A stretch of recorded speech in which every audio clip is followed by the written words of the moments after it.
सभी भक्तों को जय माता की। माता माँ भगवती दरबार से पहले तो आशा करते हैं सभी भक्त खुश होंगे, प्रसन्न होंगे, स्वस्थ होंगे। इसी सब इच्छाओं के साथ पवित्र सावन का महीना चला हुआ है, सावन का मास चला हुआ है और कुछ जानकारी के साथ उपस्थित हुए हैं। सबसे अच्छा ये कहा गया है कि जिन भक्तों के यहाँ पितृदोष रहता है या जिन भक्तों की कुंडली में पितृदोष ज़्यादा आ रहा है और अमावस्या इस माह जो है सोमवार की पड़ी हुई है, पितृ अमावस्या, तो थोड़ी सी जानकारी के साथ, क्योंकि सावन का महीना भी है, दिन भी सोमवार है, महादेव का वार है और दूसरा अमावस्या पितृ साक्षी अमावस्या कही जाए, पितृ अमावस्या है। तो कल प्रातःकाल यानी सोमवार के दिन सभी भक्त जिनके घर में पितृदोष है या जिनको पितृदोष की ज़्यादा घर पितृदोष से ज़्यादा ग्रसित है, उन भक्तों के लिए उपाय बता रहा हूँ। उन भक्तों को प्रातःकाल सुबह उठकर नहा धो के शुद्ध मन से एक पिंड बनाकर गाय को खिलाएंगे। इसमें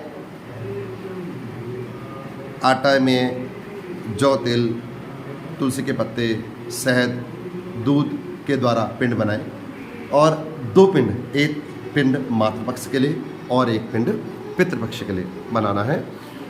पिंड बनाते समय गायत्री मंत्र का जाप करते हुए पिंड बनाने के बाद उन पिंड को धूप वगैरह दिखा के थोड़ा दूध चढ़ाकर चंदन का टीका लगाकर और गाय को खिलाएंगे।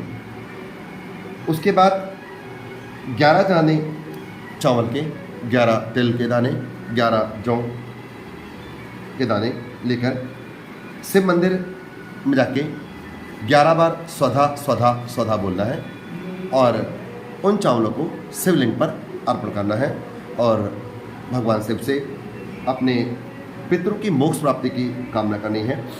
इसके साथ साथ जो पितर से ग्रसित हैं उनके लिए कहा जाता है, अगर वो जल में दूध जौ यानी 1.25 किलो दूध में जौ तिल मिलाकर 8 लोटे जल अगर भगवान शिव को अर्पण करते हैं तो महामाई की कृपा से, महादेव की कृपा से पितृ संबंध में आराम मिलता है और सुख शांति घर में बनी रहती है।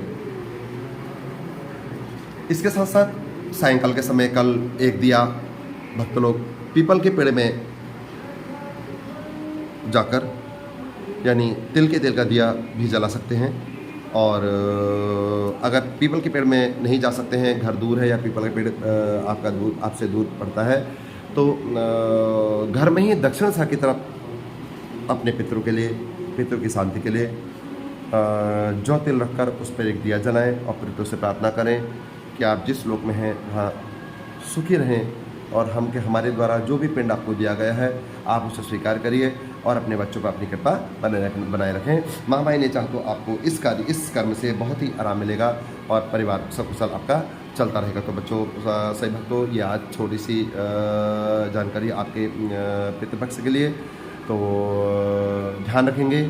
प्रातःकाल जब तक आप पिंड नहीं देते हैं तब तक आपने जो है चाय वगैरह नहीं पीनी है। किसी घर में पितृ मात्र दोष निकलता है, किसी घर में पितृ दोष निकलता है, तो प्रातःकाल स्नान वगैरह करके केवल पहले आपने पिंड बनाना है और पिंड बना के पहले सर्वप्रथम गाय को खिलाना है। इसके साथ साथ मैं एक बात और कहूँगा भक्तों, सभी भक्तों के लिए, जैसे कहा जाता है कि बहुत से भक्त एक श्राद्धों में श्राद्ध करते हैं तो वो तिथि का श्राद्ध नहीं करते हैं, यानी जिस तिथि में उनके परिवार में मृत्यु होती है या जिस परिवार में जो तिथि में डेथ होती है उस तिथि के श्राद्ध को वो लोग छोड़ देते हैं। तो मैं विशेष रूप से कहूँगा कि जो भी पितृ दोष से ग्रसित हैं उनको तिथि का श्राद्ध अपने घर में जरूर करना चाहिए। तिथि का श्राद्ध करने से आपका पितृ संतुष्ट होता है और तिथि के श्राद्ध में ही उसको जो उसके नाम से दिया जाता है वो उसे स्वीकार होता है, क्योंकि 16 श्राद्धों में कहा जाता है कि 16 सहोदर में हमारे जितने भी पितृ होते हैं वो सभी को उनका भोग दिया जाता है। 16 साल में केवल वही पितृ नहीं लेता कि आपका जिसको आप दे रहे हैं, वो सभी पितरों को दिया था। उसमें 3 पक्ष आपके मातृपक्ष के चलते हैं और 3 पक्ष आपके ननिहाल पक्ष के चलते हैं। और